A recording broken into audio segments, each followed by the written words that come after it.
السلام علیکم دوستو، ہم پڑھ رہے ہیں سمیرہ امید کا ناول 11۔ آج اس کی ایپیسوڈ نمبر ہے 24۔ سٹارٹ کرنے سے پہلے آپ سے کی بات کہوں گی، میری آڈیو کو لائک کریں، شیئر کریں، چینل کو سبسکرائب کریں۔ بلیک راک ڈیزرٹ میں ہونے والے برننگ مین طرز کا فیسٹیول ایک دوسری کمپنی مانچسٹر شہر سے ذرا دور کروا رہی تھی۔ یہ فیسٹیول صرف ایک رات پر مشتمل تھا جو ایک بہت بڑے میدان میں ہو رہا تھا۔ وہ جاب سے گھر جا رہی تھی کہ این اسے لینے آئی۔ ویرا اسے پہلے ہی جانے کے لیے کہہ چکی تھی، لیکن وہ نہیں گئی۔ وہ اپنے آپ میں اتنی گمسم سی ہو گئی تھی کہ نہ کسی سے بات کرنے کو دل چاہتا، نہ ہی ملنے کو۔ چلو، وہاں ساری یونی اکٹھی ہوگی، مرے جا رہے تھے سب وہاں جانے کے لیے۔ آلیان بھی ہوگا وہاں؟ اس نے پوچھا۔ ہونا تو ضرور چاہیے، آلیان بھی ہوگا وہاں۔ یہ سوچ کر وہ این کے ساتھ آ ہی گئی۔ 120 فٹ اونچا برننگ مین میدان کے درمیان میں سادہ تھا۔ آس پاس آگ کے کئی کرتب ہو رہے تھے، ہر طرف آگ ہی آگ تھی۔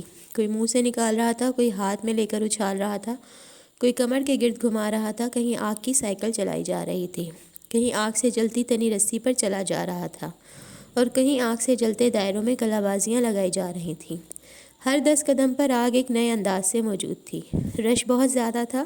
وہ، این اور این کی ایک دوست ساتھ ساتھ گھومتے رہے۔ وہ آلیان کو ڈھونڈ رہی تھی۔ این نے بھی منہ میں تیل ڈال کر آگ سے منہ نکالی، اور ایسا کرتے اس کی بھووں کے بال صفائی سے صاف ہو گئے۔ کتنی پیاری لگ رہی ہو اب تم، ویسے ہی تمہاری بھووں پر 4 بال تھے، وہ بھی برداشت نہیں ہوئے تم سے، این کی دوست ہنسے جا رہی تھی۔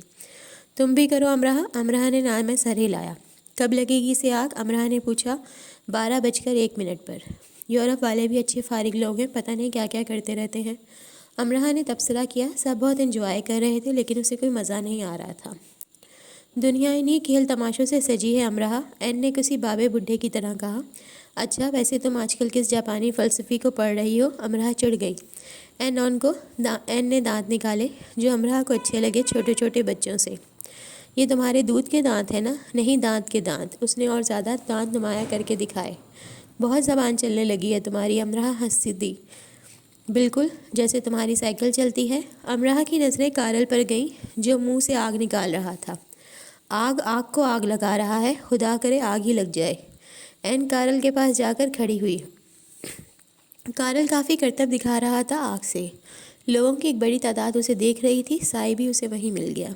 تم نے تو کہا تھا تم نہیں آؤ گی۔ سائی کچھ خوش نہیں ہوا تھا اس کے وہاں آنے سے۔ بس این لے آئی۔ آلیان کو دیکھا ہے تم؟ آیا ہے وہ؟ آیا تو ہے، وہ پتہ نہیں کس طرف ہے۔ تم نے وہ ڈھانچہ دیکھا جس پر سب اپنی زندگی کے پچھتاوے لکھ رہے ہیں؟ پھر وہ ڈھانچہ بھی چلایا جائے گا۔ آؤ وہاں چل کر کچھ لکھیں۔ وہ سائی کے ساتھ آ گئی۔ ایک روتے بسورتے آدمی کی شکل کا ڈھانچہ تھا، صرف سر جو میدان میں پڑا تھا، اور اتنا بڑا تھا کہ 100 افراد بیک وقت اس پر اپنے پچھتاوے لکھ رہے تھے۔ میں تاعمر پچھتاؤں گی کہ میں نے تمہارا بہت دل دکھایا، میں تمہارے لیے بہت زیادہ تکلیف کا باعث بنی، آلیان۔ سائی کو وہیں چھوڑ کے وہ آلیان کو ڈھونڈنے لگی۔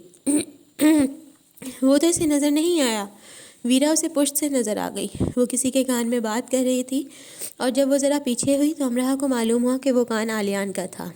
دونوں نے سیدھے کھڑے ہو کر منہ سے آگ نکالی۔ ایک ساتھ پھر ان کے 2 کلاس فیلوز نے آگ نکالی۔ پھر ان دونوں نے نکالی جو کافی دور تک گئی۔ شاید دونوں کے گروپس میں کوئی شرط لگی تھی۔ مجمع میں کھڑی امرہ اکیلی ہو گئی۔ جب وہ منہ سے آگ نکالنے سے فارغ ہو چکے تو ویرا نے آلیان کو کھڑا ہونے کا اشارہ کیا اور ہاتھ میں فائر پوئی تھام لی اور اسے اپنے ساتھ تیزی سے گول گول گھمانے لگی۔ آگ کی لہریں جس کے جسم کے ساتھ گول دائروں میں مختلف اشکال میں کئی رنگوں میں بنتی چلی گئیں۔ وہ اس کے کمر کے پیچھے لے گئی، سر سے اوپر، دونوں پیروں کے نیچے، پھر سر کے اوپر۔ فائر پوئی اس کے وجود کے ہم آہنگ ہو گئی۔ وہ اتنی تیزی اور کاملے سے اس کے نئے نئے کرتب دکھا رہی تھی کہ لگتا تھا وہ ساری عمر صرف اسی کھیل کو کھیلتی رہی ہے، اس نے صرف اسی کو مشق کی ہے۔ اگر وہاں اس کے سامنے آلیان موجود نہ ہوتا تو امرہ ضرور تاد و تحسین سے اس کی طرف دیکھتی، لیکن اب جتنی آگ ویرا کے ہاتھ میں تھی اس سے کہیں زیادہ امرہ کی نظر میں تھی۔ امرہ کا دم گھٹ رہا تھا، اس کی سبھی حصے انگشتیں بدندہ تھیں۔ اسے انہونی ہو جانے کی صدائیں سرگوشیاں بنی سنائی دینے لگیں۔ اب ویرا نے آلیان کے گرد گھومنا شروع کر دیا۔ آس پاس موجود وہی فیلوز ان دونوں کو دیکھنے لگے۔ امرہ نے اپنے دل پر آگ کی لپٹیں محسوس کیں۔ اس نے ذرا غور کیا، اپنی غلط فہمی دور کرنی چاہی، لیکن وہ اور بڑھ گئی۔ ویرا نے وہی لباس پہن رکھا تھا جو اس نے پلیٹ ہاؤس کے شوکیس سے ڈرا کیا تھا، اور صوفی نے ماسکو سے اسے بنا کر بھیجا تھا۔ وہ ایک دو بار اسے یونی پہن کر جا چکی تھی، پھر وہ ایک عرصے تک اس کی وارڈروب میں پڑا رہا۔ امرا کو لگتا تھا وہ اب اسے پھینک دے گی، لیکن اسے پھینکا نہیں گیا۔ آلیان کھڑا تھا اور ویرا کے کرتب ختم ہونے میں نہیں آ رہے تھے، اور پھر وہ رک گئی عین آلیان کے سامنے، بہت ہی کم فاصلہ رکھ کر۔ اس نے کچھ کہا۔ آلیان خاموش سا اسے دیکھتا رہا۔ اتنی دور سے، اتنی زیادہ دور سے بھی اسے یہ سننے میں ذرا مشکل نہیں ہوئی کہ ویرا نے اس سے کیا کہا۔ میں تم سے شادی کرنا چاہتی ہوں، میرے ساتھ روس چلو گے پاپا سے ملنے؟ 12 گھنٹے بجے اور مجمع میں سکوت چھا گیا۔ پھر 12 کا 1 گھنٹہ بجا۔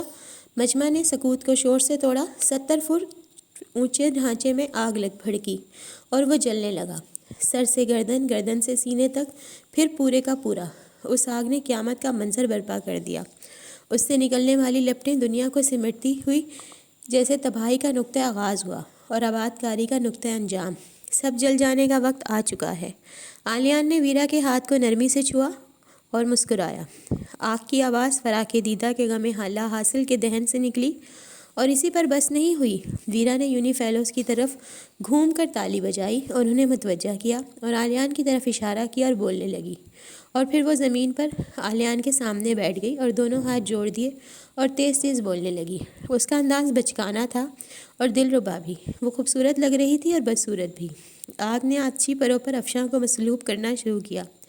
یونی فیلوز دلچسپی سے اس منظر کو دیکھ رہے تھے، اور پھر آلیان نے کچھ کہا کہ تالیاں بجنے لگیں اور ویرا کھڑی ہو کر مسکرانے لگی۔ یہ وہی مسکراہٹ تھی جو پہلے کبھی ویرا کے ہونٹوں پر دیکھی نہیں گئی تھی۔ سائی اس کے عین پیچھے کھڑا تھا۔ امرا یہاں کھڑی کیا کر رہی ہو؟ سائی کی آواز لرز رہی تھی۔ امرا نے مڑ کر اسے دیکھا۔ سائی اس کی حالت دیکھ کر ڈر گیا۔ ویرا آلیان سے کیا کہہ رہی ہے؟ تم جانتے ہو نا، ہے نا؟ سائی نے اس سے آنکھیں چرائی، اور وہ جان گئی کہ سائی جانتا ہے۔ ویرا تمہارے پاس آئی تھی سائی، کچھ کہا تھا اس نے؟ امرا چلا اٹھی۔ سائی خاموش رہا۔ وہ کیسے کسی کا راز کسی اور کو دے سکتا تھا؟ امرا جھٹکے سے پلٹی۔ زندگی میں سب کو آگے بڑھنا ہوتا ہے امرا، سائی نے نرمی سے کہا۔ امرا کے آنسو زمین پر گرنے لگے جہاں الاؤ ہی الاؤ دہک رہے تھے۔ تو آلیان ویرا کے ساتھ آگے بڑھ رہا ہے۔ کہانی کا یہ وہ موڑ تھا جو اس کے دل کی آنکھ سے اوجھل تھا۔ اگر ہم کچھ پا نہیں سکتے تو ظاہر ہے اسے کوئی اور پا لیتا ہے۔ سائی کے لیے مشکل تر ہو گیا اس کی طرف دیکھ کر بولتے رہنا۔ افشاں اس نے خود کو بھی آتشی پروں کے سپرد کیا۔ امرا تیزی سے آگے بڑھی۔ کہاں جا رہی ہو امرا؟ سائی اس کے سامنے آیا۔ گھر۔ وہ سائی کو پیچھے چھوڑتے آگے بڑھی۔ اتنی جلدی؟ دیکھو ابھی تو برننگ مین جلنا شروع ہوا ہے۔ اس نے اس کا دل بہلانے کی اپنی سی کوشش کی۔ وہ تو کب کا جل چکا۔ وہ اور آگے بڑھ گئی، رش کو پرے کرتی ہوئی، رش سے پرے ہوتی ہوئی۔ سائی اس کے پیچھے لپکا، لیکن اس کی رفتار کے ساتھ اسے پا نہ سکا۔ ایک چنگیاری اڑتی ہوئی کہیں سے آئی اور اس کے فرشی دوپٹے پر گر گئی۔ یہ تو ہونا ہی تھا، وہ بڑبڑائی۔ کیا یہ ہونا تھا؟ وہ کڑھائی۔ وہ ساری یادیں ذہن سے کھرچ ڈالے گی، صرف ایک منظر کو ذہن سے مٹانے کے لیے جو اس نے ابھی ابھی دیکھا تھا۔ ویرا اور آلیان، آلیان اور ویرا۔ وہ اسے پسند کرتی تھی، وہ یہ جانتی تھی۔ وہ اسے شادی کے لیے پسند کرے گی، وہ یہ نہیں جان پائی۔ امرا تمہارا دوپٹہ، این چلائی۔ اس کے دوپٹے کا فرشی پلو آگ پکڑ چکا تھا، اس کے بال بھی پیچھے سے جل چکے تھے۔ کیا ہوا؟ نظر نہیں آ رہا؟ این اس کا دوپٹہ زمین پر رگڑ رہی تھی۔ آ رہا ہے نظر، جل گئی ہوں میں۔ سب ہاؤ واؤ کر رہے تھے، چنگاریاں اڑ رہی تھیں، ہر طرف آگ ہی آگ تھی۔ امرا سنو، کیا ہوا ہے تمہیں؟ این نے اس کی حالت پر غور کیا۔ اسے جواب دیے بغیر وہ چلی آئی۔ آگ سے بھرے میدان کو پار کر کے اس سے باہر نکل کر اسے ٹیکسی کے لیے دور تک چل کر جانا تھا۔ وہ لمبی سڑک پر پیدل چلنے لگی۔ اس کی پشت پر برننگ مین ایستادہ تھا۔ اسے لگا وہ ہاتھ اٹھا کر اس کی طرف اشارہ کر رہا ہے۔ وہ دیکھو وہاں بھی کوئی جل رہا ہے، اور مجھ سے زیادہ جل رہا ہے۔ وہ مجھ سے پہلے جل کر راکھ ہو جائے گا۔ اسے پیدل چلنے میں کوئی قباحت نہ ہوئی، کیونکہ اسے معلوم ہی نہیں ہو رہا تھا کہ وہ کیا کر رہی ہے۔ اس کے محسوسات چلا رہے تھے کہ اس نے دیر کر دی۔ اس کی آنکھ کی پتلی اسے بار بار چند مناظر دکھا رہی تھی۔ وہ جھک کر اس کا ماسک اٹھا رہا ہے۔ ویرا اس کے آگے کھڑی ہوئی ہے۔ وہ ہزاروں کی پریڈ میں اسے ڈھونڈ رہا ہے۔ وہ ہزاروں کے مجمع میں ویرا کا ہاتھ نرمی سے تھپک رہا ہے۔ وہ اس کے کمرے کی کھڑکی سے کود رہا ہے۔ وہ اسی کھڑکی سے رخ موڑے جا رہا ہے، دور، بہت دور۔ وہ دور جا چکا ہے، اور یہ رات کے آخری پہر کا قصہ ہے۔ آنسو ٹپ ٹپ اس کی آنکھوں سے گرنے لگے۔ اس نے باکس کھولا، اور سب سے پہلی چیز جو اس کے ہاتھ نے اٹھائی وہ رول ہوا کاغذ تھا۔ اس نے اس کا ربن کھول کر اسے اپنے سامنے پھیلا لیا اور گھٹنوں کے بل نیچے ایسے بیٹھ گئی جیسے عقیدت کے پیش نظر ایسا کرنا لازم تھا۔ سویڈن جاتے؟ میں نے ٹرین میں بیٹھے بیٹھے اسے بنانا شروع کیا، جہاں جہاں میں گیا یہ میرے ساتھ رہی۔ میں نے ہر خوبصورت جگہ رک کر اس کی نوک پلک سوار دی۔ دریا کے ساتھ چلتے چلتے میں نے ان بیلوں میں رنگ بھرے، چار طرف پہاڑوں میں گر کر مجھے ان بیلوں پر پھول بنانے کا خیال آیا، اور ہزاروں کے ہجوم میں گھومتے میں نے اس ہیڈ کے گرد رپن لپیٹ دیا، اور یہ زمین کو چھوتی پوشاک دیکھو۔ میں نے یہ سوچنے اور فیصلہ کرنے میں کافی وقت لیا کہ یہ زمین کو چھوئے گی یا نہیں۔ اور کیا تم نے کبھی پھولوں کو کمر کے گرد لپیٹا ہے؟ دیکھو اس فراق پر کمر کے گرد لپٹے کیسے لگ رہے ہیں۔ اس کے ہاتھ سے بنا اسکیچ ان دونوں کے درمیان رکھا تھا، اور وہ دونوں برف کے ڈھیر پر بیٹھے تھے۔ وہ ایک ایک جزیات پر انگلی رکھ کر بتا رہا تھا کہ کہاں، کیسے اور اس نے کیا کیا بنایا۔ اگر وہ نہ بھی بتاتا تو اسکیچ اپنی زبان سے اسے بتا رہا تھا، جس میں مانچسٹر یونی کی عمارت کا دھندلا منظر تھا، اور جس کے در و دیوار سے زمین سے پھوٹتی پھولوں سے لدی دلکش رنگوں والی بیلیں لپٹی تھیں، جیسے وہ قدیم لیکن بار بار دہرائی جانے والی داستان کی شاہی ریاست کا محل ہو۔ ایک لڑکی جس کے پس منظر میں یہ سب تھا، زمین کو چھوتی پوشاک جو کمر سے چست اور پھولوں سے لپٹی تھی، میں ملبوس چمکتے سورج کو شرارت سے ذرا سی آنکھیں بند کیے دیکھ رہی تھی۔ اس کا ہاتھ گول ہیڈ کے کنارے پر تھا جو اٹھے ہوئے سر سے گرنے کے قریب تھی۔ لڑکی کے لمبے بال اس کی پشت پر بکھرے اس کے قدرتی حسن کی گواہی دے رہے تھے۔ وہ امرہا تھی۔ کیسی ہے؟ اس نے بہت شوق سے پوچھا، اس خیال کے متعلق جس کی کہانی وہ بنا کر لایا تھا۔ اچھی ہے، تم ذرا تفصیل سے دیکھو۔ اسے جیسے مایوسی ہوئی۔ اس کی بنائی کہانی میں چھپی کہانی پڑھی کیوں نہیں جا رہی آخر؟ بہت تفصیل سے دیکھ چکی ہوں۔ اس نے لاپرواہ نظر آنے کی کوشش کی۔ تصویر میں یونی کے اندر سے ایک قریباً نظر میں آنے والی سایہ لڑکی کی طرف بڑھتا نظر آ رہا تھا، جو پھولوں اور بیلوں کا حصہ لگتا تھا، اور جسے پہلی نظر میں دیکھا نہیں جا سکتا تھا۔ امرہ نے خود کو دیکھنے سے بھی پہلے اس عکس کو تصویر میں دیکھ لیا تھا۔ وہ آلیان تھا جس پر اس نے انگلی نہیں رکھی تھی، اور اس پر امرہ نے نظر رکھ لی تھی۔ اسے ایک پل لگا تھا سب سمجھنے میں۔ وہ سب جان گئی کہ وہ اس کی کھڑکی کے نیچے کھڑا مسکرا کیوں رہا تھا، وہ یونی میں اس کے پیچھے پیچھے کیوں رہتا ہے، وہ کہیں سے بھی گزرے وہ سامنے کیسے آ جاتا ہے، وہ شو اسٹور میں اس کی منت کرنے کیوں آیا تھا کہ وہ اس کے ساتھ چلے۔ مانچسٹر میں پہلی برف باری دیکھتے ہی، اسے اپنے چاروں طرف محسوس کرتے ہی، برف پر گر کر بیٹھتے ہی اس نے سب جان لیا تھا۔ اس کے ہاتھ میں اس کی ہر جنبش، ہر جملے کا جواب آ گیا تھا۔ وہ کہانی سمجھ چکی تھی جو ابھی سنائی ہی نہیں گئی تھی۔ اسی وقت وہ دو حصوں میں تقسیم ہو گئی۔ وہ اپنے پیچھے اس کے قدموں کی چاپ نہ سنتی تو بے چین ہو جاتی، وہ سامنے نہ آتا تو کوئی اور سامنے آتا اسے اچھا نہ لگتا، وہ اسے ڈھونڈ نہ لیتا تو وہ خود کو اس کے قریب و جوار لے جاتی کہ وہ اسے ڈھونڈ لے۔ جس جگہ وہ اسے ہائے کہنے کے لیے کھڑا ہوتا، اس جگہ کو وہ بہت دور فاصلے سے ہی اپنی نظروں میں رکھ لیتی، اور اس پر نظر پڑتے ہی پرسکون ہو جاتی۔ وہ فاصلوں سے اسے دیکھتی اور قریب جانے پر لاپرواہ بن جاتی۔ یہ پہلا حصہ تھا ایک ایسی لڑکی کا جسے یہ سب اچھا لگ رہا تھا، جس میں وہ خود کو بے بس پاتی تھی کہ بس اسے یہی تو کرنا ہے، اور ایک دوسرا حصہ تھا اس لڑکی کا جو خوف زدہ تھی اس خیال سے جو اس کا ذہن اسے سناتا رہتا تھا کہ اسے لوٹ کر واپس جانا ہے، اور اپنے ساتھ وہ اسے نہیں لے جا سکے گی کیونکہ وہاں کوئی اس کا کھلے دل سے استقبال نہیں کرے گا۔ وہ اس تفسیر کی تفصیلات بھی جان گئی تھی۔ وہ اسے بتا رہا تھا کہ اس کے آنے سے اس کی دنیا بدل گئی ہے، رنگوں اور پھولوں سے سج گئی ہے۔ تمہاری آنکھوں کی چمک میری دنیا کی ہر چیز کو منور کر رہی ہے، اس لیے تو وہ سورج کو دیکھ رہی ہو، اور وہ اسے دیکھ رہا تھا۔ اس نے اس تصویر کو ان سب خوبصورت جگہوں پر بیٹھ کر بنایا تھا جہاں جہاں وہ چاہتا تھا کہ وہ اس کے ساتھ ہو، اور وہ اسے ساتھ لے گیا تھا۔ سویڈن سے صرف یہی لائے ہو میرے لیے؟ یہ صرف نہیں ہے۔ اس کا منہ بن گیا، وہ بہت اداس ہو گیا۔ تم نے کبھی آرٹ کی کوئی کتاب نہیں پڑھی؟ ہر تصویر بولتی ہے۔ وہ اداسی سے ہی گویا ہوا۔ جو کہانی وہ لکھ کر لایا تھا امرہ نے اسے نہیں پڑھا تھا۔ مجھے انسان کی زبان سمجھ میں آ جائے یہی کافی ہے۔ اداسی کو جھٹک کر اس نے ایک نئی داستان کراس بیک میں سے نکالی، اور ایسا کرتے وہ بہت خوش تھا۔ اداسی ختم ہو چکی تھی، جیسے وہ جانتا تھا یہ جادو ضرور چلے گا۔ وہ ایک لکڑی کا پل تھا جو بہت بڑی جھیل کے اوپر بنا تھا۔ پل کے اس طرف ایک لڑکا کھڑا منہ پر ہاتھ رکھے کسی کو آواز دے رہا تھا۔ پل کے دوسری طرف جنگل اور پہاڑ تھے۔ ایک درخت کے پیچھے ایک لڑکی اپنی ہنسی دباتی چھپی کھڑی تھی۔ وہ کتنی زبانیں اور داستانیں اپنے ساتھ لایا تھا۔ وہ اسے کیا کچھ سنا رہا تھا، کیا کچھ بتا رہا تھا، اور جیسے ہی اس نے خود کے اور اپنے درمیان اس ماڈل کو رکھا، امرہ نے اپنی سانس گم ہوتا پایا۔ تو کیا وہ ابھی پھر اس سے سوال کر دے گا اور اسے انکار کر دینا ہوگا جیسے کہ اس نے سوچ رکھا تھا؟ یہ خواب اتنی جلدی ختم ہو جائے گا، پھر وہ ایسے اس کے آس پاس نہیں رہے گا۔ یہ کس بچے کے لیے لائے ہو؟ اس نے سنگ دلی سے اس کا خواب توڑ دیا۔ بچے، وہ دیر تک حیران رہا اور جیسے اس کا ننھا سا دل بھی ٹوٹ گیا۔ تو یہ کھلونا نہیں ہے؟ اس نے مزید اس کا دل توڑ دیا۔ وہ اس کی مشق بہت پہلے سے ہی کرتی رہی۔ نہیں، یہ ایک تصور کی عملی صورت ہے ہمراہ، اسے چھوا جا سکتا ہے، سمجھا جا سکتا ہے اور بدلا بھی۔ دیکھو، پل کے اس طرف کھڑا یہ لڑکا اس لڑکی کو آواز دے رہا ہے جس کے ساتھ اسے مچھلی کا شکار کرنا ہے، یہ جھیل کے پانی میں پیر ڈبو کر بیٹھنا ہے اور سورج کو چڑھتے اور ڈھلتے دیکھنا ہے، یا جنگل کی طرف ہاتھ پکڑ کر لے جانا ہے اور تتلیوں کے پیچھے بھاگنا ہے۔ تو کھلونا ہی ہوا نا، تینوں کے پیچھے بچے ہی تو بھاگتے ہیں، بچے نہیں ہمراہ۔ کیا تمہارا دل نہیں جانتا؟ معصوم دل تتلیوں کے پیچھے بھاگتے ہیں۔ کیا تمہارا دل نہیں چاہتا سارا مانچسٹر، تمہارا لاہور، یہ ہماری دنیا ہر رنگ کی تتلیوں سے بھر جائے، ہم ان میں گھر جائیں، وہ ہمارے ساتھ اڑیں، ہمیں اپنے ساتھ اڑائیں؟ تم بزنس کے اسٹوڈنٹ ہو آلیان۔ میرا دماغ بزنس کا اسٹوڈنٹ ہے، دل نہیں۔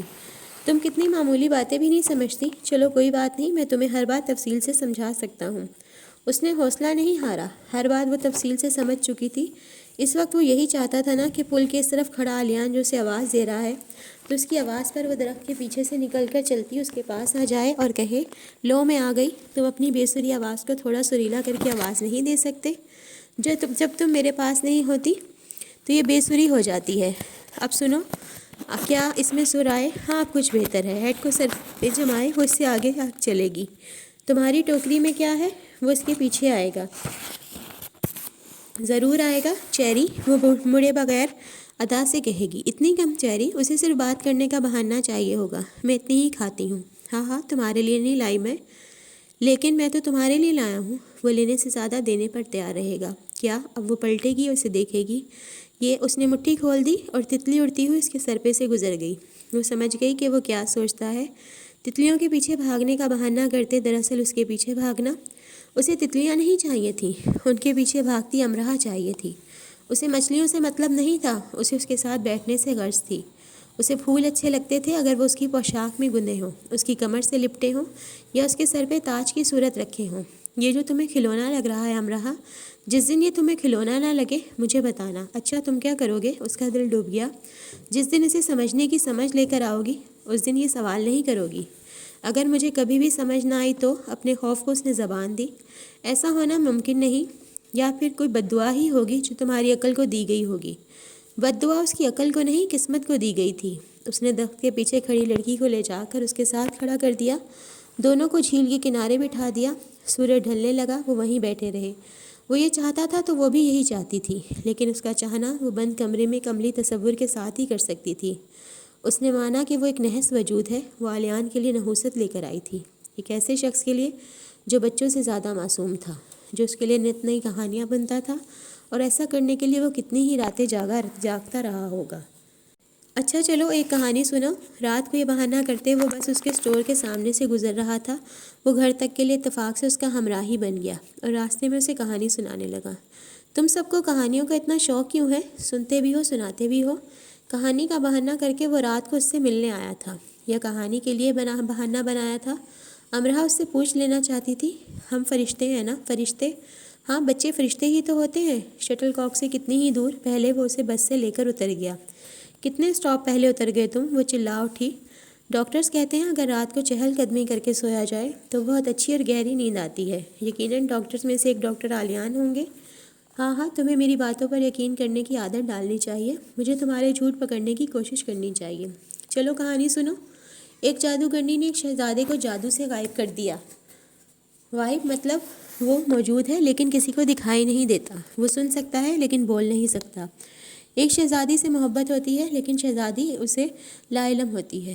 جادوگرنی شہزادے سے کہتی ہے کہ اس نے شہزادی کو اپنی محبت کا یقین دلا دیا تو اس کے جادو سے آزاد ہو جائے گا۔ اچھا پھر اب تم پوری کرو۔ کیا کہانی؟ پر کہانی تو تم سنا رہے تھے۔ یہ ایسی ہی کہانی ہے نا، آدھی سنانے والے کو آدھی سننے والے کی۔ اب تم یہ بوجھو شہزادہ کیسے شہزادی کو اپنی محبت کے بارے میں بتائے گا؟ اس کے سراہنے پھول رکھ کر؟ پھولوں سے اسے کیسے معلوم ہوگا کہ یہ وہی رکھ رہا ہے؟ بہت عجیب پہیلی اور غریب کہانی ہے، کوشش تو کرو۔ کبھی فارغ ہوئی تو کوشش کروں گی۔ اور ڈاکٹرز کہتے ہیں، ٹھیک کہتے ہیں، مجھے بہت گہری نیند بس آنے ہی والی ہے۔ اس نے اسے خاموش کروا دیا۔ جبکہ وہ فوراً کہانی بوجھ چکی تھی۔ شہزادہ پیغامات لکھے گا اور اسے کسی ایسی جگہ باندھ دے گا جہاں سے شہزادی کا گزر ہوتا ہو۔ چلو مان لیتے ہیں شہزادی کے کمرے کے باہر لگے درخت کے ساتھ۔ رات کے وقت وہ ان کے ساتھ 2 گھنٹیاں باندھے گا اور ان گھنٹیوں کو ہلائے گا۔ شہزادی نیند سے جاگ جائے گی اور اسے جاگے ہی رہنا پڑے گا جب تک وہ درخت کے پاس آ کر پیغامات نہیں پڑھ لیتی۔ وہ درخت کی شاخوں میں جا بجا بندھے پیغامات کو پہلے حیرت سے دیکھے گی، پھر وہ انہیں ایک ایک کر کے پڑھے گی، اور پھر ہر رات کو وہ گھنٹیوں کے بجنے کا انتظار کرے گی، اور پھر ایک دن شہزادہ جادو سے آزاد ہو جائے گا۔ اس رات وہ سو نہ سکی۔ ایسی کہانی سن کر نیند کیسے آ سکتی تھی؟ اور آخری پہر کی اس رات اس نے اسکیچ کے پیچھے وہ ساری کہانی لکھ دی۔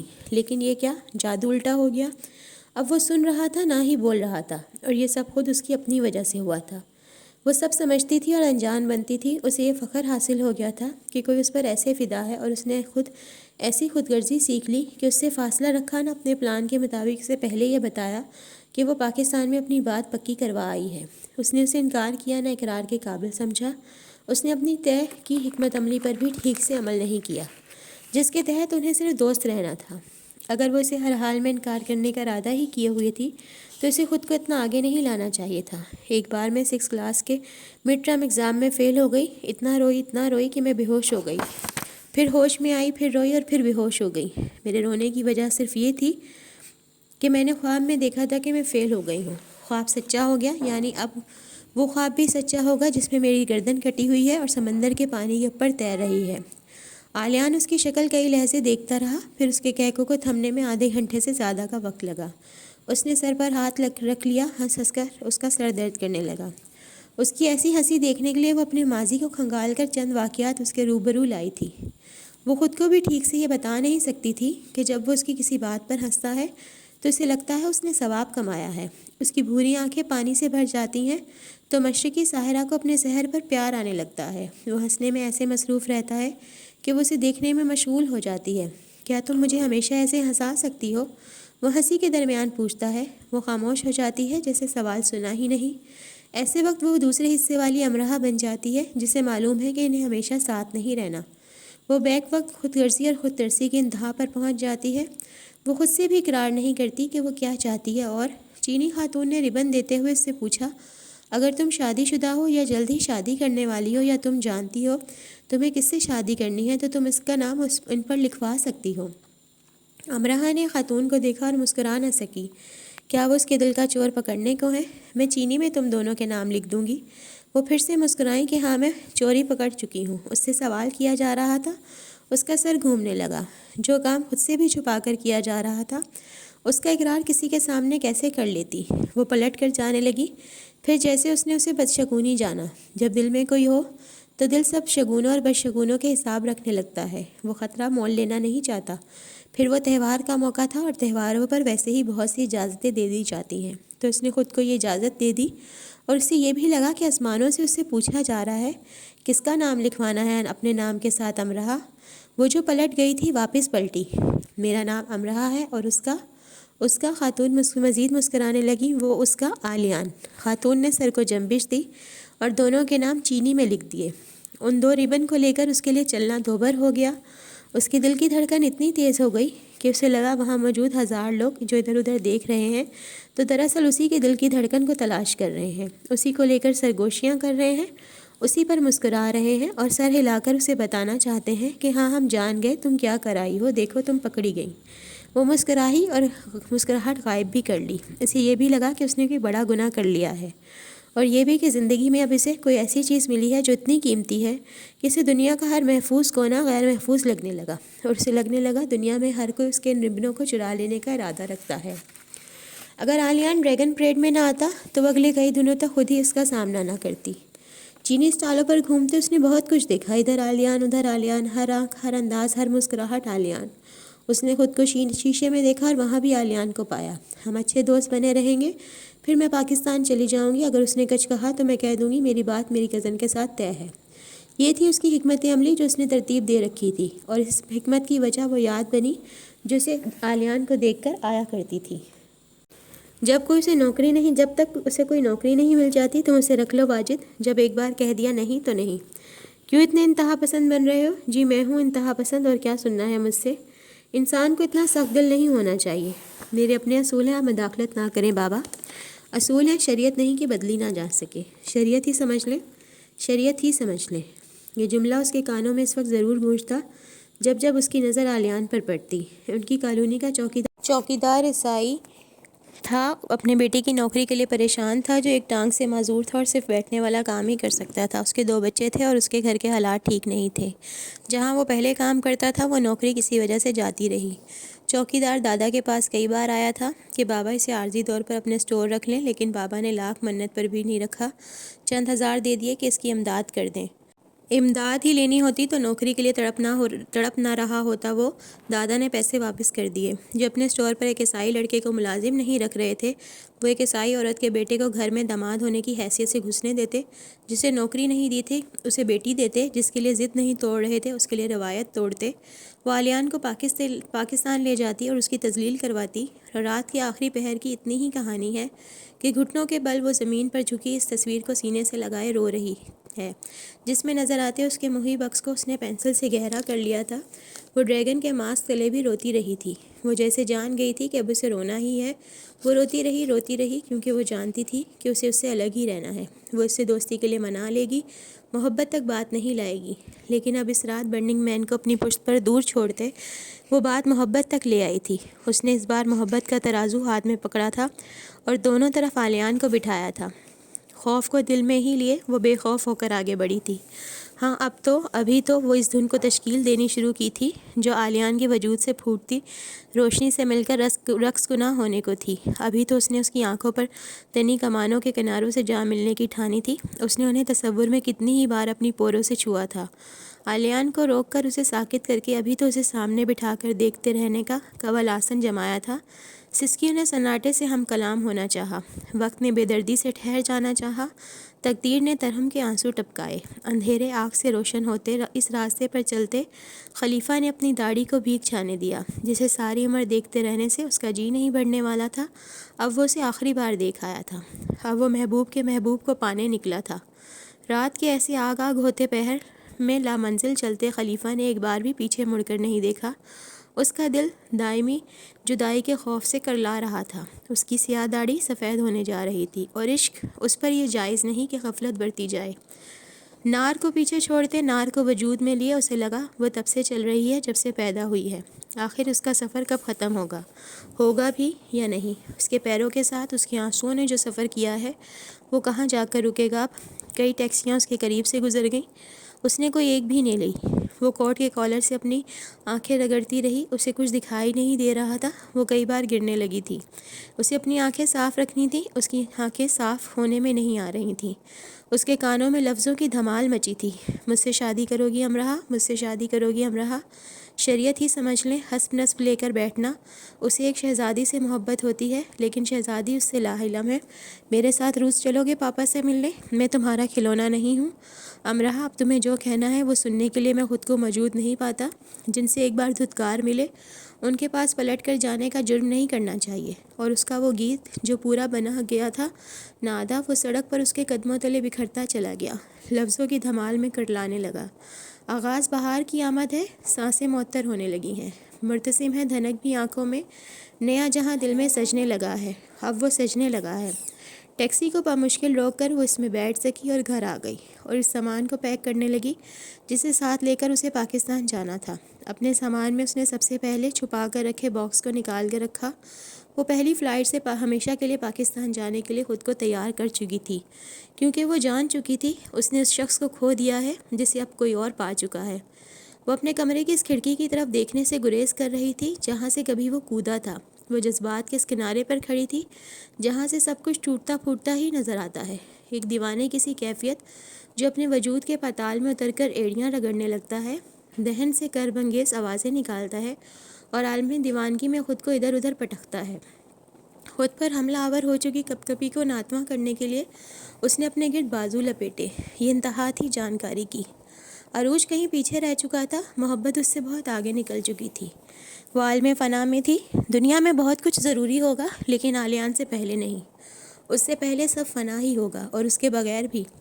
عالمی یقین کے پٹ اس پر واہ ہوئے اور اس نے جانا کہ وہ اس سے جدا ہونے کی محتمل ہو سکتی ہے اگر زندہ ہی نہ رہے۔ ہاں، یہی وہ بات تھی جو بہت پہلے طے ہو چکی تھی اور منکشف اب ہوئی تھی کہ اب جو اس کے بغیر ہوگی وہ زندگی نہیں ہوگی۔ اب پھول کھلیں گے، نہ بہار آئے گی، خوشیوں کا منتظر رہا جائے گا، نہ مسکراہٹوں کو خوش آمدید کہا جائے گا۔ کائنات کی اس حد سے اس حد تک پھیلاؤ ہوگا، لیکن ٹھہراؤ نہیں۔ کوئی گیت سہانا نہیں لگے گا اور کسی داستان میں جی نہیں اٹکے گا۔ اب موت کی نشانیوں کا انتظار کیا جائے گا اور بینائی کو جزدان کر دیا جائے گا۔ اب نہ بولنے کی غرض رہے گی، نہ سننے کی چاہت۔ اب ساری دنیا کے اہرام اپنی بلندیوں سے گر جائیں گے اور پانی کے ذخیرے اپنا پانی الٹ دیں گے، تو بھی قیامت کا گمان نہ ہوگا۔ صبح تک وہ فیصلے کے پینڈولم پر جھولتی رہی۔ وہ مرنے کا ارادہ نہیں رکھتی اور مر کر زندہ رہنے کا بھی۔ ویرا گھر آ چکی تھی اور این بھی۔ ویرا کو نیو یارک جانا تھا۔ جس ٹیکسی میں وہ گھر آئی تھی اسی ٹیکسی میں بیٹھ کر وہ ایئرپورٹ چلی گئی۔ این اس کا دروازہ بجاتی رہی لیکن اس نے کھولا ہی نہیں۔ تم نہ صرف خود پاگل ہو بلکہ دوسروں کو پاگل کر دینے کی صلاحیت بھی رکھتی ہو۔ دروازے کے باہر این تیز آواز میں بڑبڑا کر چلی گئی۔ وہ رات بھر اسے فون کرتی رہی تھی لیکن اس نے اٹھایا نہیں تھا۔ وہ سمجھی وہ وہیں کہیں ہے، لیکن وہ گھر پر تھی۔ بہت صبح وہ شٹل کاک میں کسی کے بھی اٹھنے سے پہلے یونی آ گئی اور باہر سے ہی وہ اس کے گرد چکر لگاتی رہی۔ سڑکیں سنسان تھیں اور یونی بھی۔ وہ حسرت سے اس عمارت کو دیکھ رہی تھی جس کی یاد آنے پر وہ سختی سے آنکھیں میچ لیا کرتی تھی۔ اپنی سانس کو متوازن رکھنے کے لیے اسے خود سے گہری گہری سانسیں لینی پڑ رہی تھیں۔ اس عمارت کے اندر جاتے ہی اس کی نئی زندگی نے سانسیں لینی شروع کر دی تھیں اور اس عمارت سے باہر ہوتے ہی وہ نئی سانسیں آخری سانسیں لینے لگیں۔ ادھر ادھر کسی پارک میں بیٹھے، فٹ پاتھ پر چلتے، کافی شاپس کی شیشوں کی دیواروں سے اندر جھانکتے اور مانچسٹر پر آخری اڑان بھرتے جیسے پرندوں کو دیکھتے اس نے کافی وقت گزار لیا اور پھر وہ اپنے سٹور پر آ گئی۔ تمہاری ڈیوٹی تو شام میں نہیں؟ مینیجر نے پوچھا۔ سٹور روم میں کچھ جوتے ہیں، وہ مجھے خریدنے ہیں، وہ ذرا ٹک کر بولی۔ ٹھیک ہے، خرید لو۔ وہ سٹور روم میں آ گئی اور وہ جوتے اٹھا لائی جسے عالیان نے پہن کر دیکھا تھا، جو بعد ازاں اس نے کسی ایسی جگہ چھپا دیے تھے کہ کوئی اور انہیں دیکھ کر خرید نہ سکے۔ جوتوں کے وہ 3 عدد جوڑے تھے۔ مینیجر نے انہیں دیکھا تو شرارت سے مسکرانے لگا۔ بے شک ان میں نقص معمولی ہے، لیکن میں پھر بھی تمہیں مشورہ دوں گا کہ اس شاہی خاندان کے فرد کے لیے تم انہیں بھی معمولی سمجھو، اور ان 3 کے بجائے تم ایک وہ لے لو جسے میں نے ایک میگزین میں پرنس ہیری کو پہنے دیکھا ہے۔ اس نے مسکرا کر کہا، لیکن اس کی تحریک سنجیدہ تھی۔ وہ مسکرا نہیں سکی اور بتا بھی نہیں سکی کہ جوتے عالیان کے لیے معمولی ہوں گے لیکن اس کے لیے بہت خاص ہیں۔ وہ انہیں اپنے پاس رکھنا چاہتی ہے۔ وہ ان باقیات کو اکٹھا کر رہی ہے جو پورا عالیان نہیں بنا سکتی۔ پھر کیا ارادہ ہے پرنس ہیری کے جوتے کے بارے میں؟ جس انداز سے عالیان سٹور آتا تھا سب کو اندازہ ہو چکا تھا کہ وہ جوتے لینے تو ہرگز نہیں آتا، بلکہ ایک بار مینیجر نے شیشے کے پار سڑک کی طرف اشارہ کیا اور کہا، دیکھو کیا یہ وہی ہے جس نے آج تک ہمارے سٹور سے کچھ نہیں لیا سوائے تمہارے قیمتی وقت کے؟ امرہ چڑھ جاتی، پتہ نہیں اس کی آئس کریم ختم ہو چکی ہے اور تمہاری جاب ٹائمنگ بھی۔ ویسے وہ تم سے کیا کہتا ہے کہ میں یہاں سے گزر رہا تھا تو سوچا تم سے ہائے ہیلو کرتا جاؤں، یا وہ کہتا ہے میں نے مانچسٹر کے فلاں کونے میں واقع فلاں ریسٹورنٹ دریافت کر لیا ہے جہاں ملنے والا فش سوپ اتنے مزے کا ہے کہ گمان ہوتا ہے کہ اس کے شیف نے اس پر کوئی جادو پڑھ کر پھونکا ہے، اور سنو وہ پچھلے 15 منٹ سے ادھر ادھر ٹہل رہا ہے۔ جو گزر رہے ہوتے ہیں وہ ایسے 15 منٹ تک انتظار نہیں کرتے، اور اگر وہ تمہارے سامنے یہ جھوٹ گھڑے تو تم مسٹری سے مسکرا سکتی ہو۔ وہ داسی سے مسکرا دی اور نفی میں سر ہلایا کہ ہیری کے جوتے نہیں چاہیے۔ جوتے سٹور میں ہی رکھوا کر وہ باہر آ گئی۔ وہ اپنے واجبات لینے آئی تھی، لیکن فی الحال اس نے واجبات کو چند گھنٹوں پر ٹال دیا۔ اس نے خود کو بھی چند گھنٹوں کے لیے ٹال دیا۔ اسے شکوہ ہونے لگا کہ مانچسٹر پر جو دھند اتر رہی ہے وہ اس کی آنکھوں میں کیوں گھس رہی ہے، کہ اسے چلنے پھرنے میں دشواری ہو رہی ہے، اور اگر ایسا نہ ہو تو وہ تیزی سے اپنا کام سمیٹ لے، بلکہ بہت تیزی اور پھرتی سے، اور وہ بار بار اپنے وجود پر کسی چیز کے قائم ہونے کا پتہ معلوم کر رہی ہے تو اسے فرصت ملے، اور اس کے کالے کوٹ کے اندر کیا چیز پاش ہو چکی ہے، ذرا دم لے کر اس کا بھی حال چال پوچھے۔ اس نے خود کو مانچسٹر کو کھوجتے پایا۔ اچھا خیال تھا کہ وہ مانچسٹر کو کھوج رہی ہے۔ کئی لوگوں نے اس کے گلابی گالوں اور سرخ نم آنکھوں کو ٹھٹک کر دیکھا اور اس پر ترس کھایا جا سکتا تھا۔ اس نے خود کو قابل رحم ہی بنا لیا تھا۔ اس کے اندر ایک جذبہ بار بار سر اٹھا رہا تھا کہ وہ دنیا کو آگ لگا دے، اور سب سے پہلے خود کو۔ اس نے نفرت سے اپنے خاندان کے بارے میں سوچا، اور پھر آخری نقطے پر ٹھہر کر وہ خود سے نفرت کرنے میں مشغول ہو چکی تھی۔ اس نے دبے دبے غصے سے دادا کے بارے میں سوچا اور چاہا کہ انہیں اپنے ساتھ کھڑا کر لے اور اس شخص کی طرف دیکھتے رہنے کا حکم دے جو برننگ مین کے ساتھ جل کر راکھ ہو چکا ہے۔ اور کیا پھر بھی دادا یہ کہنے کا حوصلہ کر پائیں گے، حسب نسب لاؤ؟ اس کے راکھ کی ڈھیر پر کھڑے ہو کر بھی وہ اپنا سوال نہیں بدل پائیں گے؟ کیا تب بھی وہ اس کے دل کی بات مان لینے پر مجبور نہیں ہو جائیں گے؟ ٹھنڈی پھوار اس کا سر بھگو رہی تھی، اور وہ ان قصے کہانیوں میں غلطاں ہو چکی تھی جو معاشرے میں کتابوں میں ادھر ادھر بکھری پڑی ہوتی ہیں، وہی جن میں سب ہوتا ہے بس ملن نہیں ہوتا۔ داستان امرا کے ساتھ بھی یہی ہوا، بہت کچھ اس نے الٹا پلٹا کر دیا، اور باقی حالات نے۔ وہ کسی کو راضی نہ رکھ سکی، خود کو نہ علیان کو۔ دونوں ایک ہی راستے پر چلتے چلتے ایک دوسرے کی پشت پر آ گئے۔ وہ اپنی وجوہات کی وجہ سے پلٹ کر نہیں دیکھ رہا تھا، اور یہ اپنی پانی کی دھار بنے وہ پانی کے کنارے بن گئے۔ گھوم پھر کر وہ پھر اسٹور آ گئی اپنے واجبات لینے۔ واجبات سے زیادہ مقصد جاب چھوڑ دینے کا عندیہ دینا تھا۔ تمہارا کوئی پوچھنے آیا تھا؟ اسے دیکھتے ہی مینیجر نے اسے بتایا۔ آلیان، سانس سے بھی پہلے نام اس کے حلق سے نکلا۔ کوئی سائی تھا، میں نے کہہ دیا تم آئی تھی اور چلی گئی۔ سائی؟ وہ بڑبڑائی۔ وہ کئی بار اسے فون کر چکا تھا لیکن اس نے کال ریسیو نہیں کی۔ اس نے اپنے اندر سائی کے لیے بھی نفرت محسوس کی اور غصہ بھی۔ مجھے میرے بقایا جات چاہیے، ہاتھ مسلتے اس نے کہہ دیا۔ تم جاب چھوڑ رہی ہو؟ ہاں، اس نے نظریں چرا کر کہا۔ کہیں اور جاب مل گئی ہے؟ مجھے جاب کی ضرورت نہیں رہی اب۔ تم ٹھیک ہو امرا؟ وہ اب ٹھٹکا۔ ہاں بالکل، بیٹھ جاؤ امرا، مینیجر نے نرمی سے کہا۔ وہ شیشے کی دیوار کے پاس رکھے اسٹول پر بیٹھ گئی اور گیلی سڑک کو دیکھنے لگی۔ کہیں جا رہی ہو؟ دونوں ہتھیلیوں کا مسلتے امرا نے چونک کر گیلی سڑک پر سے نظریں اٹھائیں۔ اسے یہ کس نے بتایا کہ وہ جا رہی ہے؟ تو کیا اسے واقعی جانا ہوگا؟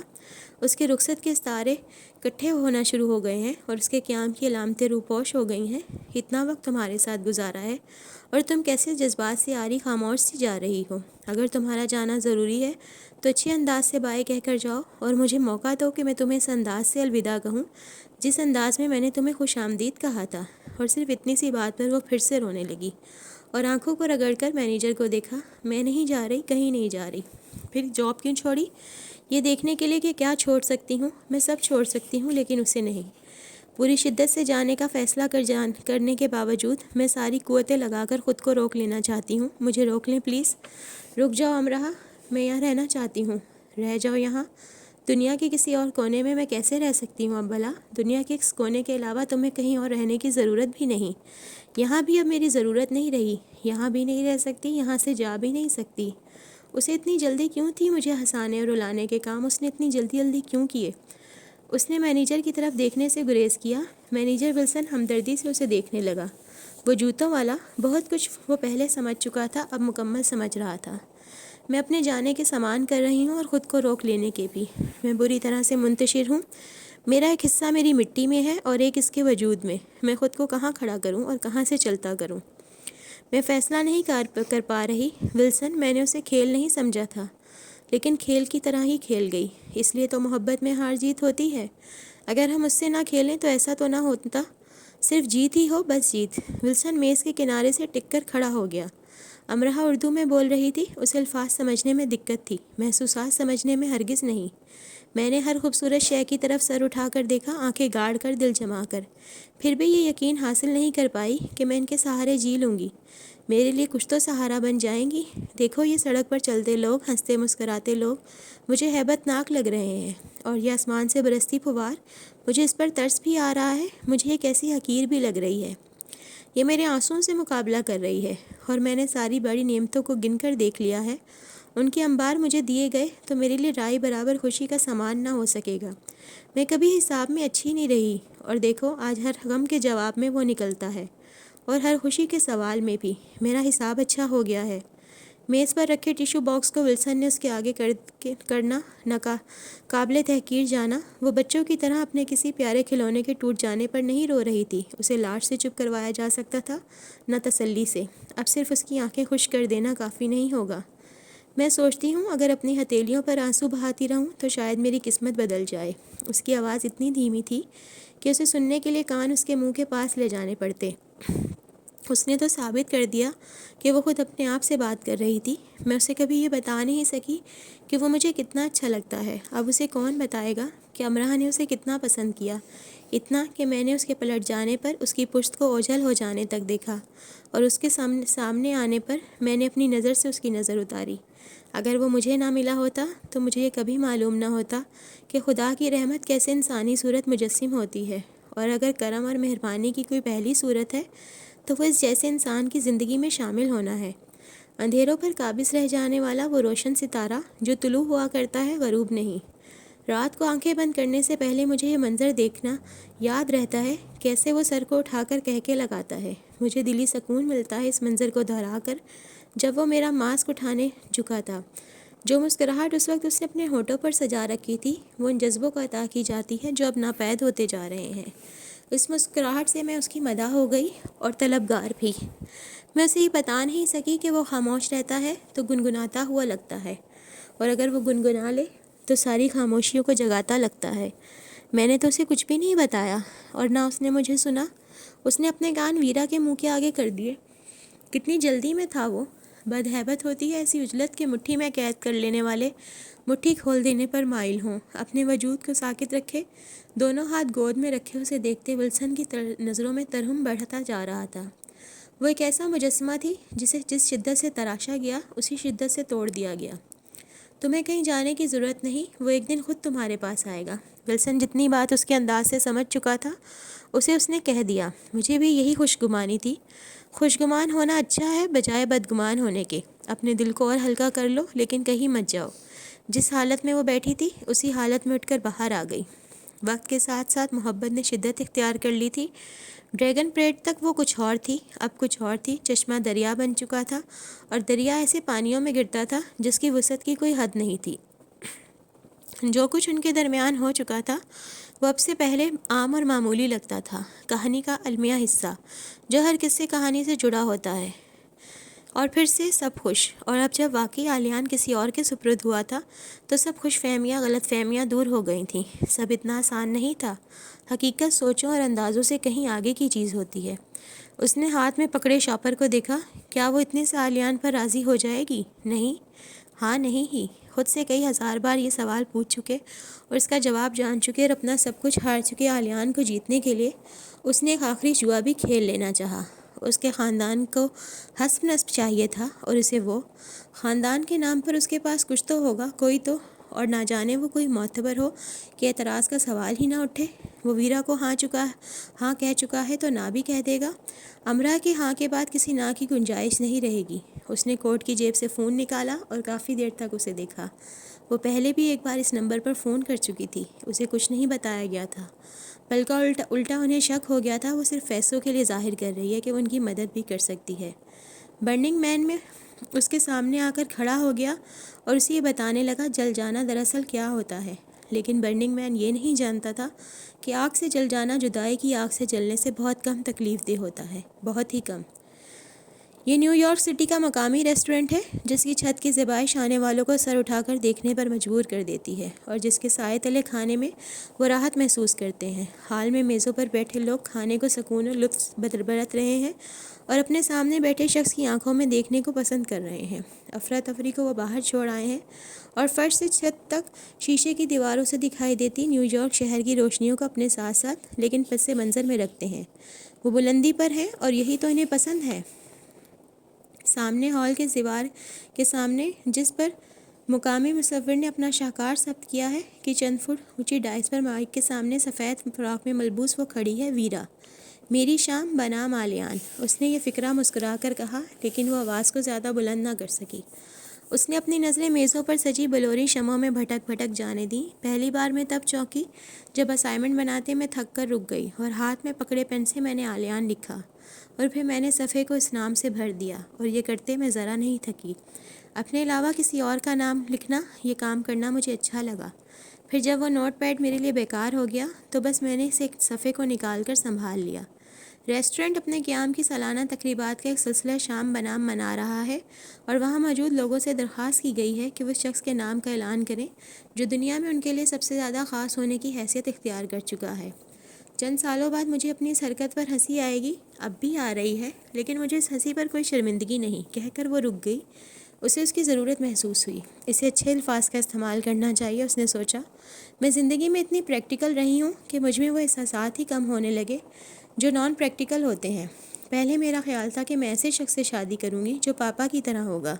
شاید ہر لڑکی ہی ایسا چاہتی ہے. مجھے یقین تھا میں کبھی اپنے پاپا جیسے انسان سے نہیں مل سکوں گی، اور ابھی تک ملی بھی نہیں، اور اب یہ اتنا ضروری بھی نہیں رہا. مجھے ذہانت سے لینا دینا تھا اور یہ عالیان کا میدان تھا. لیکن ایک دن ایسا ہوا کہ اس کی سائیکل کے پیچھے جب میں نے اسے پکڑنا چاہا، اور پھر میں نے ایسا نہیں کیا کیونکہ مجھے خیال آیا کہ وہ برا مان جائے گا، اور اس خیال کے آتے ہی مجھے خبر ہوئی کہ مجھے اس کی یہ بات اچھی لگتی ہے. وہ ہنسی اور رک گئی اور ہلکے سے گردن کو خم دیا، اور ایسا کرتے اس کے کھلے بال ہوا میں لہرا گئے.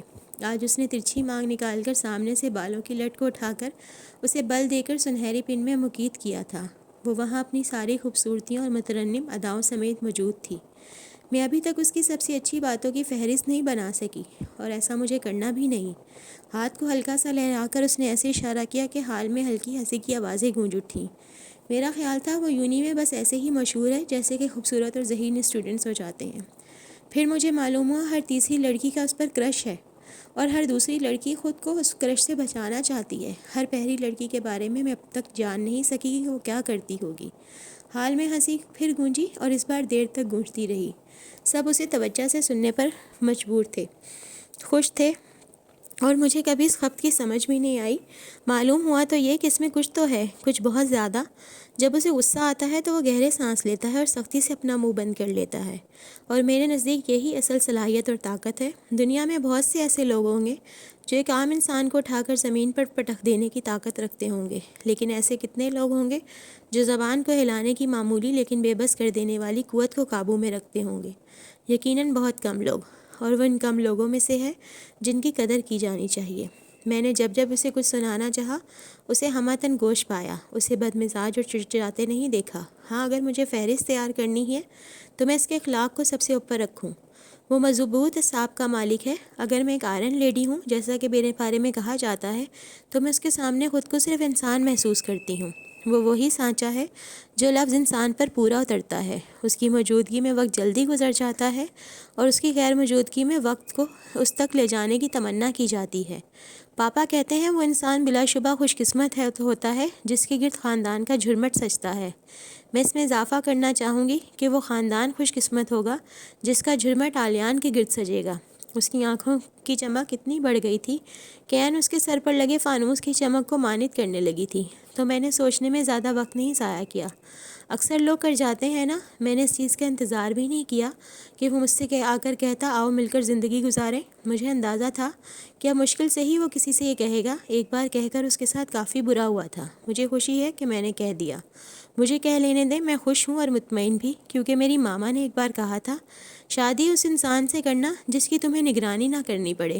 میں نے ابھی کہا کہ اس کے اخلاق کو میں سب سے اوپر رکھتی ہوں، تو مجھے اس اخلاق کے حامل انسان کی نگرانی کی ضرورت کبھی پیش نہیں آئے گی. مجھے یقین ہے وہ انہی لوگوں میں سے ہے جو انسانوں کا استعمال نہیں کرتے کیونکہ وہ انہیں کوئی چیز نہیں سمجھتے. وہ جھوٹ بول دیتا ہے اور ایسے بولتا ہے کہ شہادتیں دیتا ہے کہ وہ جھوٹ بول رہا ہے. اس سے مل کر میں نے ایک بات سیکھی کہ بہرحال یہ انسان کے اپنے ہاتھ میں ہوتا ہے کہ وہ اپنی ذات کو کس قدر خوبصورت بنا سکتا ہے. اسے 3 منٹ کا وقت دیا گیا تھا جیسے کہ سب کو دیا گیا تھا، لیکن وہ 20 منٹ لے چکی تھی اور ابھی بھی بول رہی تھی. بولنے والا شخص خاموش ہونے کو تیار نہیں تھا، تو شہر کی روشنیوں کو پس منظر میں رکھ کر بیٹھنے والے لوگ اسے روکنے پر آمادہ نہیں تھے.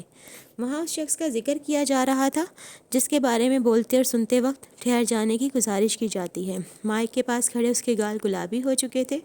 اس نے محبت کا لفظ استعمال نہیں کیا تھا، اور کسے خبر تھی اس نے یہ لفظ فی الحال چھپا کر رکھا ہوا تھا. وہ وہاں کھانا کھانے آئی تھی، یہ سب کہنے نہیں، لیکن اگر کہہ دیا تو اچھا ہی کیا، شاید بہت اچھا.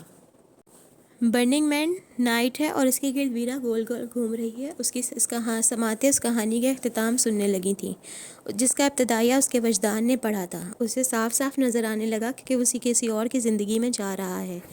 یہ آنا اور جانا کبھی ان کے معاملے صدیوں میں طے ہوتے ہیں، کبھی پلوں میں. وہ ایک مرد تھا اور اس پر یہ تصور گراں گزرتا تھا کہ اس کے سامنے اسے اپنا لینے کی خواہش کی جائے.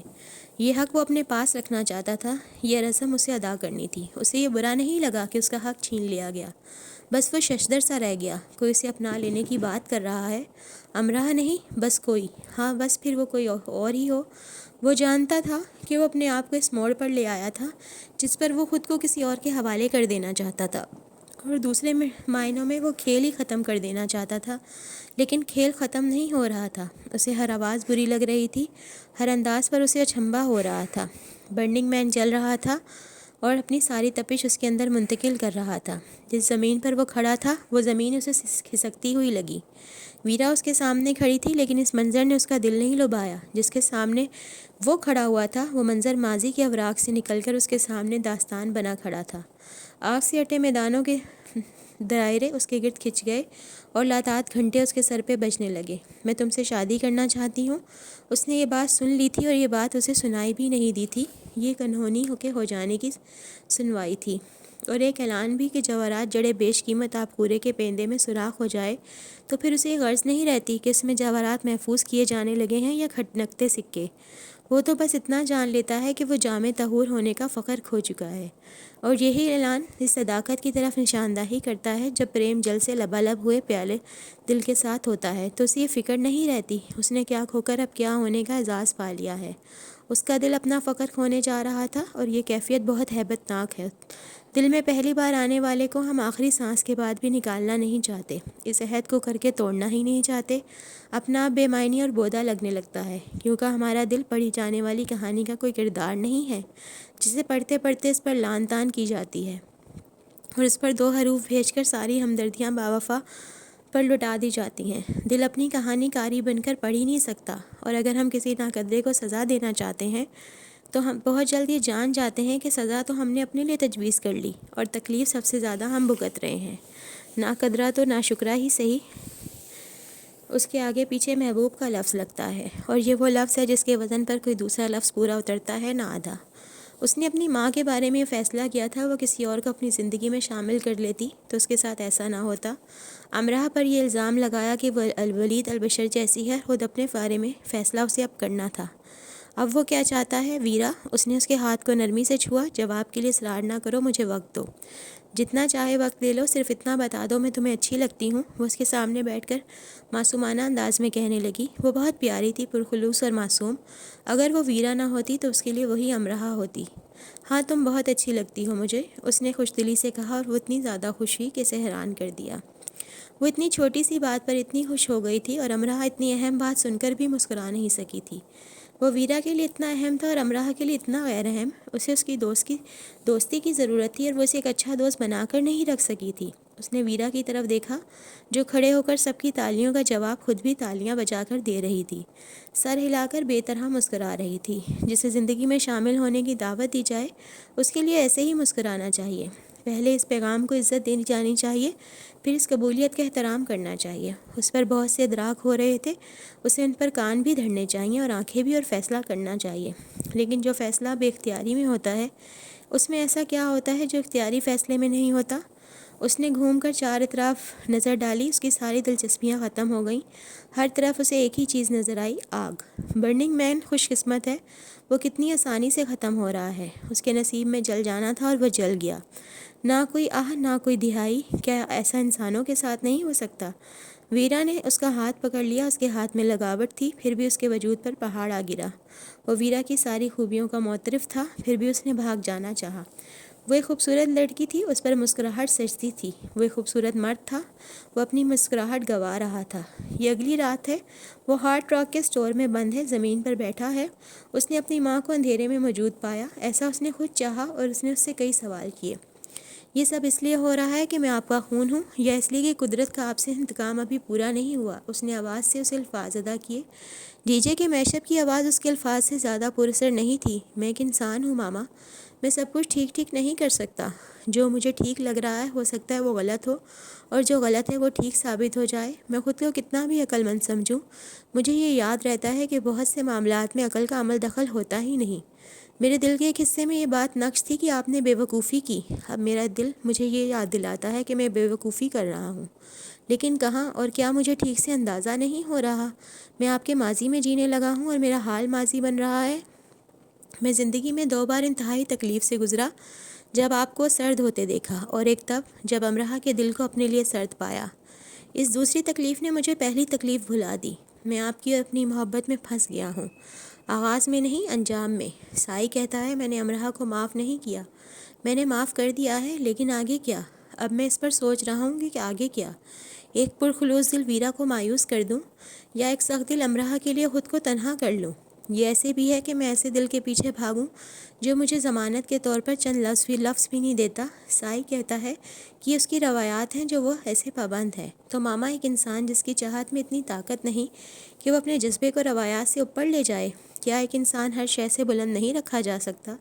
کیا ایک انسان کو عرفہ بنانے کے لیے اس طاقت محبت کا استعمال نہیں کیا جا سکتا؟ کیا ایک انسان کو انسان ہونے کی حیثیت سے بڑھتا نہیں جا سکتا؟